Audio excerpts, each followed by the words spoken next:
ప్రభుత్వం పక్షాన హైదరాబాద్ జంట నగరాల ప్రజలందరికీ విజ్ఞప్తి, ఎవరూ ఆందోళన చెందొద్దు, ప్రతిపక్షాలు చేసే దుష్ప్రచారాన్ని నమ్మొద్దు.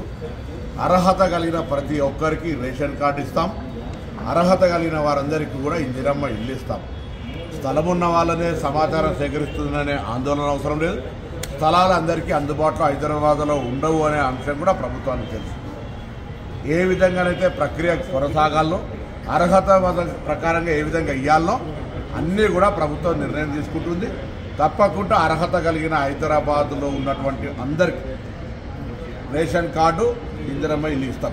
ఉదాహరణకు రేషన్ కార్డులకు సంబంధించి గత 8 సంవత్సరాలుగా దాదాపు 1,20,000 అప్లికేషన్లు, కుటుంబాలకు సంబంధించిన 2 లక్షల మందికి సంబంధించి మార్పులు చేర్పుల కొరకు అప్లికేషన్ తీసుకోవాలి.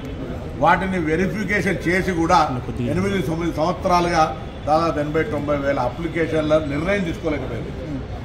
మేము అట్లా కాదు, వాటన్నిటినీ నిర్ణయం తీసుకుంటాం. అప్లికేషన్ల ప్రక్రియ కాదు,